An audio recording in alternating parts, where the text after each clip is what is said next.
Did you know that Adam Page was a high school teacher? What do you reckon he used to teach? I'm gonna say cowboy shit. Adam Page was in the first match of the show against Max Caster. I'm a big fan of Max Caster, and he seems to get a lot of crap for being a bit like John Cena in 2003. Let's put that into perspective. That's nearly 20 years ago. I find him really entertaining on the way to the ring. His rhymes really funny, and he's not a bad wrestler either. It was a fun match to start the show. Page did a really devastating senton onto Max Caster. He landed directly on him. It looked a bit awkward. Even Page looked a bit awkward when he landed. Bowens kept getting involved, trying to distract Page, so Page took Bowens out. Buckshot lariat time. 1, 2, 3. Page picks up the first win of the night. He is the #1 contender to the championship. I'm predicting we get Page versus Kenny at All Out. I think if it's any sooner, it's just too soon. Happy National Beer Day to Adam Page. What a way to win. Death Triangle then came out, and Pac is finally back. I don't know where he's been. I guess maybe it's a quarantine thing, because I'm pretty sure he still lives in the UK. But it's good to see Pac is back. Orange Cassidy and the Best Friends came out and interrupted, saying they hadn't forgotten what Death Triangle had done to them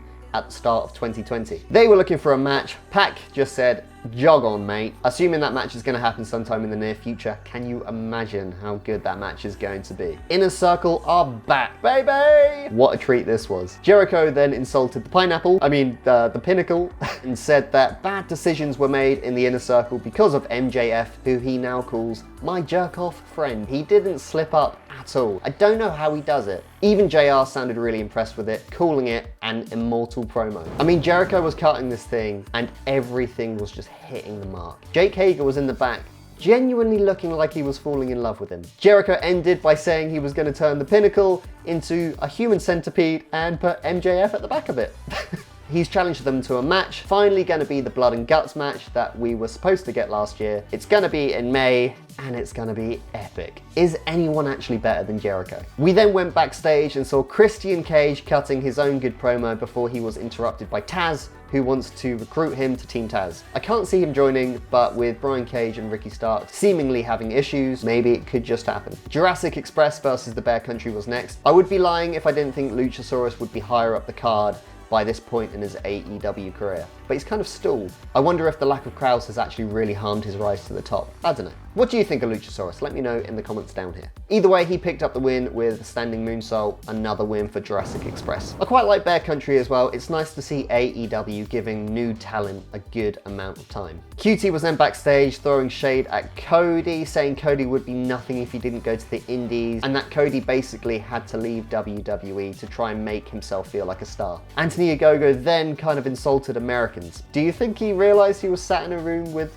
Americans? I don't think he did. Tony Schiavone was then on stage introducing Sting, who was immediately interrupted by Jake Roberts and then Lance Archer. Lance Archer basically saying, I deserve to be in the main event, what are you gonna do about it? But interestingly, Sting agreed and said that Jake should show him how. I don't know where this is gonna go. If Sting and Lance have a match, is it gonna be another cinematic match? Or do you just think that possibly he could get in the ring one more time? Darby Allin was then defending his TNT Championship against JD Drake. I was surprised how much time this match got. JD Drake got in a lot of offense as well. It was surprising, but again, just goes to show that AEW have no problem trying to put new talent over. JR's description of JD Drake was perfect. He looks like a bar fighter, but in my opinion, he's like a bar fighter who's beaten up a wrestler and stolen his ring gear. He's a lot quicker than I expected also, and he has some cool moves. He threw Darby against the ropes outside the ring and immediately hit him with an elbow when he rebounded. It was pretty sick. Darby then managed to hit him with an Avalanche Code Red, and a coffin drop picked up the win. It was actually a pretty good match. Then we had Pinnacle inflicting a little bit of revenge on Chris Jericho. Pinnacle had locked the other Inner Circle members in their locker room, and so were able to beat up Jericho, but who should save him but Mike Tyson? This time without his odd friends, and he fought off Pinnacle. Turns out Mike Tyson and Chris Jericho are now friends.